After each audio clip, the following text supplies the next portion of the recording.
Just gonna make this quick video. I'm just gonna talk about 21 Pilots real quick. Rock Sound just posted on Twitter about the new tribute album, and a lot of people are for it, and a lot of people are against it. I'm not gonna go into deep dive detail. I'm just gonna give my 2 cents. So right here for this Rock Sound, it's gonna be an magazine issue with a tribute album CD and a poster. Okay, right here, CD and a poster. A lot of people don't like that the people that are gonna be doing the album, the people don't like these unknown artists. Some people do like them. Like I've seen people be excited about Owl Nation because they opened up for the Trench tour. Some people like James Marriott. A lot of people liked the Red Jumpsuit Apparatus, whatever. I personally am not. I thought it was gonna be like just a magazine, and it was just gonna be a 10-year thing. And I have like 3 Rock Sound. I have like 5 Rock Sound magazines of like Trench, Clancy. I think I have a blurryface one. I was going to buy this, but it's $28, and because they're based out in the UK, I believe, it's going to be an extra $20 for shipping. So that comes out to be about $50 for a CD, a magazine, and a poster. And my problem with this is that it's 10 years of blurryface, and it is a CD. It's an exclusive CD that has a whole bunch of artists that nobody knows about, that is very small, and they're going to give their take and their rendition of these songs of blurryface. And that's cool, but it's 10 years, and it's not a specific 21 Pilots, thing. It's just a tribute album. Now, the magazine is probably going to be filled with a whole bunch of 21 Pilots stuff, and maybe behind the scenes, never before seen stuff, but it's also going to be cram-packed with all of these artists that have worked on the tribute album as well. I guarantee it. And I just want to say, people are like, I don't know any of these artists, like myself.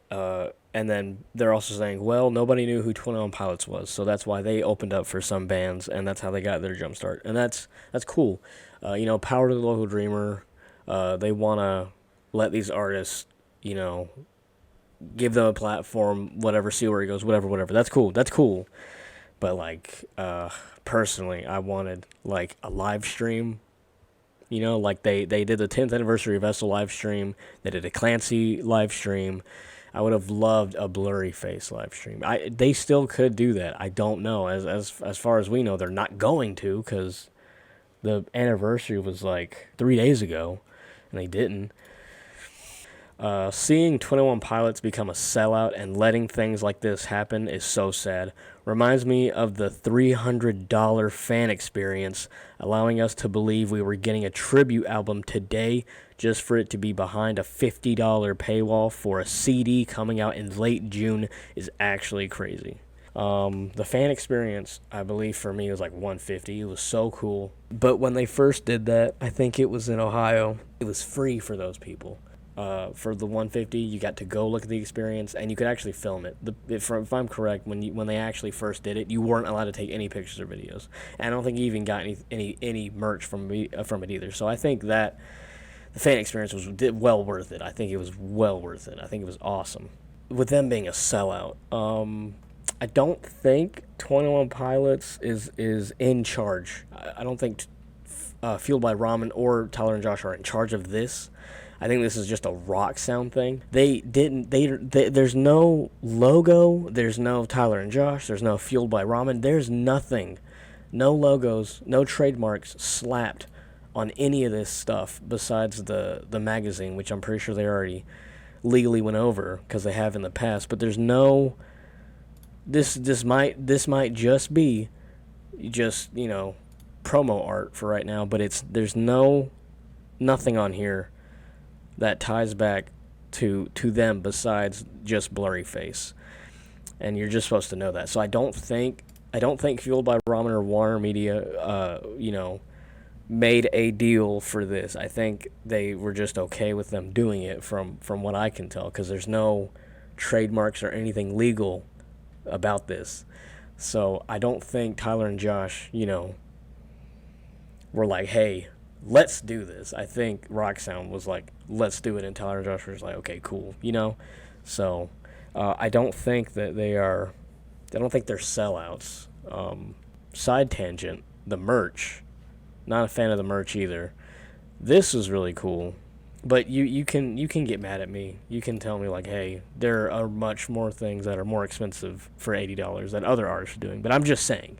I think it's crazy.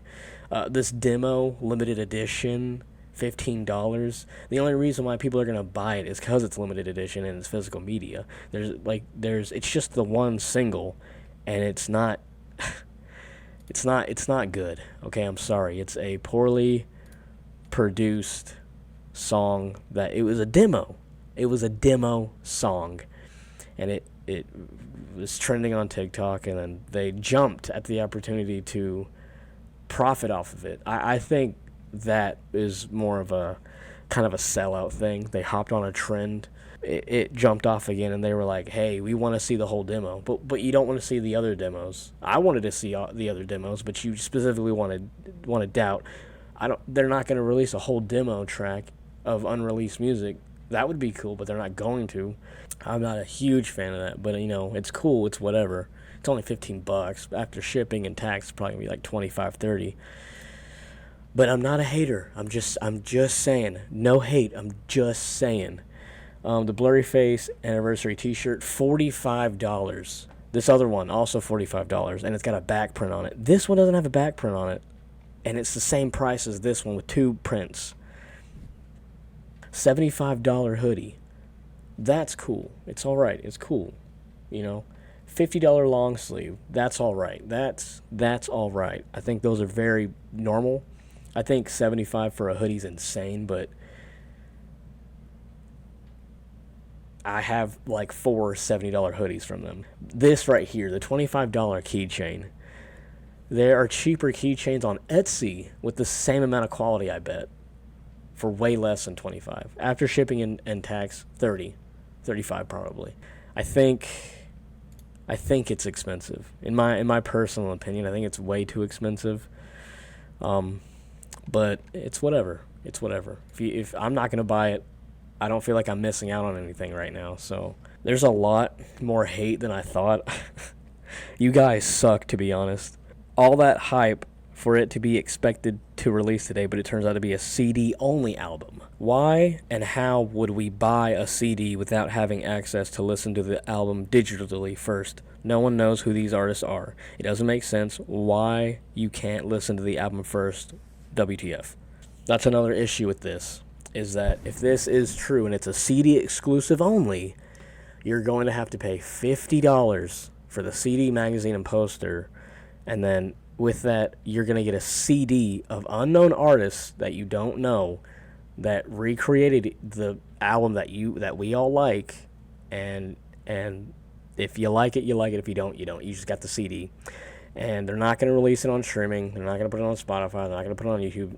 So why would you spend $50 on a CD you might or might not like, and you have to listen to it through the CD only? It's not going to be digital. Okay, so the internet is forever. They will rip this CD off. So Rock Sound making it exclusive only, and where you have to buy it to listen to it, I do not like. I don't agree with that. I think it's not cool. Dude, you know what? You know what'd be cool? I think it'd be awesome if you released Sealed and Icy on DVD, the live stream on DVD. That would be so cool. I would buy that. That would be awesome. Make it like a metal gift thing, DVD set. But you didn't. You only made it, you sold digital tickets and had everybody watch it online for that one night only. Okay. All right. So this person, Yannicka, uploaded to their story, currently available on CD till 19 August when it will go on all platforms. This person's gonna do Lane Girl, which it's Lane Boy, but it's all right. Okay. This person worked with Rock Sound, so I guess it will be digital. So I can completely ignore everything I said, and I listened to snippets and clips of it online, and I think I only got maybe this far. I am personally not a fan. I'm just saying, personally, I wanted something different for the blurryface anniversary. I'm sure there's more to come. Yeah, see, they're posting the eye closing and all that stuff. And it's, and they're posting these videos of, like, never before seen footage. That stuff, that is so cool. I'm enjoying every bit of it. People are making a way too big deal out of it. It's just a thing. It's just a thing that's happening. And once it's over, people will forget about it. And, we'll move on, and something else will piss us off. So, yeah, I'll see you later.